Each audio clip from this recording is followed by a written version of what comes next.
खैर यूपी में तो एनकाउंटर पर लगातार सियासत हो ही रही है, वहीं इंडिया गठबंधन के भविष्य को लेकर भी अब चर्चाएं हो रही हैं। 8 जून यानी सोमवार को इंडिया गठबंधन की दिल्ली में बैठक है। कांग्रेस की तरफ से विपक्षी दलों के नेताओं को फोन जाने शुरू हो गए हैं, लेकिन सवाल है कि इंडिया अलायंस की मीटिंग में कौन कौन शामिल होगा। ममता का आना तय है, अखिलेश यादव भी शामिल होंगे, उद्धव को भी बुलाया गया है, लेकिन इस बार डीएमके मीटिंग में शामिल नहीं होने वाली है। कांग्रेस के टीवीके के साथ गठबंधन से डीएमके नाराज है, वहीं आम आदमी पार्टी का भी स्टैंड अब तक क्लियर नहीं है। उद्धव की पार्टी के सांसद संजय राउत को अब इंडिया अलायंस में विजय की टीवीके नए साथी के तौर पर दिख रही है। देखिए, जब चुनाव हुआ, तमिलनाडु के नतीजे आ गए, उसके बाद वहाँ जो परिवर्तन हो गया और कांग्रेस जिस तरह से टीवीके के साथ सत्ता में शामिल हो गई, उसी दिन डीएमके ने इंडिया ब्लॉक से अपना नाता तोड़ दिया है।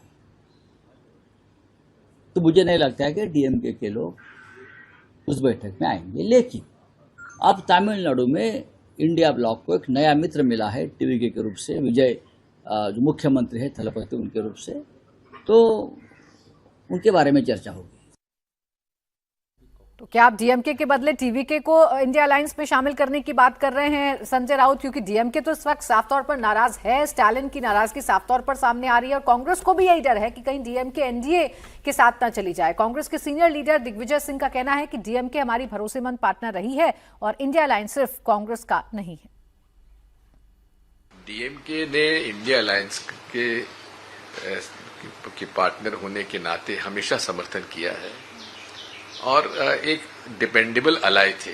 अब ठीक है, जो ये घटनाएं हुई हैं तमिलनाडु के इलेक्शन के बाद, उनके इसमें नाराजगी होना स्वाभाविक है, लेकिन बात इतनी ही है कि बुनियादी तौर पर डीएमके आरएसएस बीजेपी के साथ कभी जा नहीं सकती, क्योंकि उनके मौलिक विचारधारा में अंतर है। तो इसलिए ये कोई कांग्रेस की पार्टी नहीं है India. We are a partners in alliance. अब सबसे बड़ा सवाल यही है कि 8 जून को जो बैठक होने जा रही है उसमें कौन आता है और कौन नहीं आता है। विजय जी, वो तो महत्वपूर्ण है, लेकिन दिग्विजय सिंह जी ने बहुत महत्वपूर्ण बात कही कि डीएमके कांग्रेस की भरोसेमंद पार्टनर रही है, लेकिन क्या कांग्रेस डीएमके की भरोसेमंद पार्टनर रही तमिलनाडु में?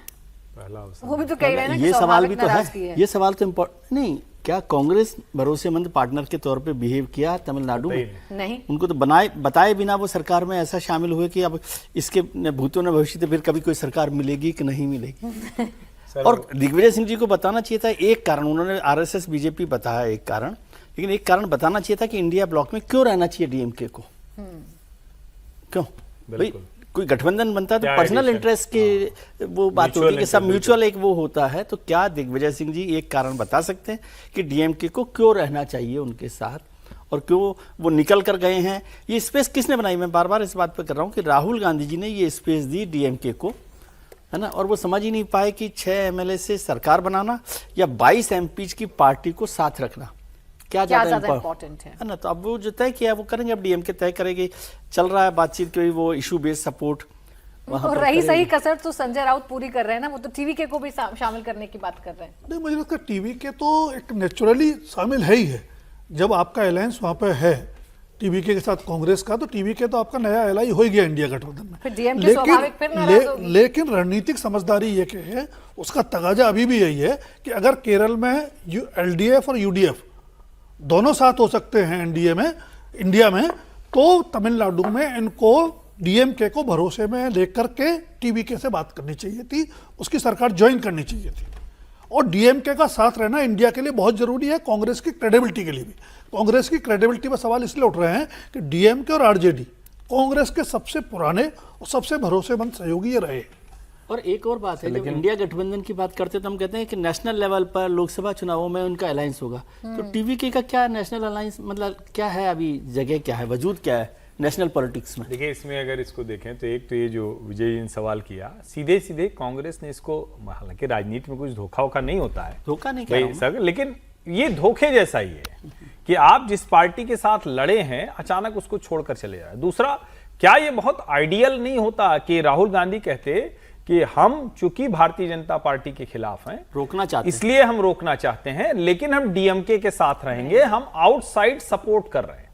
और उसके बाद वो डीएमके के साथ, लेकिन डीएमके को जिस तरह से एक तरह से अपमानित किया उन्होंने जिस तरह से स्टालिन को, और उस वक्त डीएमके के सारे लोगों का बयान देखिए, कॉन्फिडेंस मिली आप उसको, तो पॉलिटिकली तो वो भी जवाब देंगे ना। और ये कोई नई बात थोड़ी ना है कि राजनीति आप जैसी भी करें लेकिन नेशनल इश्यूज पर आप पॉलिटिक्स करते हैं। और अगर अमित शाह ये भरोसा दे रहे हैं, जो वो बहुत साफ साफ कहते हैं कि जो फॉर्मूला है उस फॉर्मूले से ज्यादा, यानी रेशियो में ज्यादा अनुपातिक प्रतिनिधित्व तो आपको ज्यादा मिलेगा दक्षिण को, तो ये तो स्टालिन वहां खड़े रहेंगे, उसके खिलाफ क्यों खड़े होंगे भला। और टीवीके का जो पहला शुरू होगा, वो जो पहला द्विवार्षिक चुनाव आएंगे जो राज्यसभा वाले, वहां से शुरू होगा। तो अभी तो इनके बहुत समय है, ठीक है, इनकी बड़ी अच्छी मेजॉरिटी हुई तो राज्यसभा मिलनी शुरू होगी, लेकिन जब तक मिलेगी तब तक मिलेगी, अभी तो ये तुरंत यही काम आएंगे। तो मुझे लगता है कि रणनीतिक तौर पर और नेशनल पैन इंडिया के लिहाज से पॉलिटिकली राहुल गांधी ने बहुत जिसको कहते हैं कि बहुत खराब निर्णय लिया। अब तो 8 जून को पता चलेगा डीएमके को मनाने में ये लोग कामयाब हो पाते हैं या नहीं हो पाते।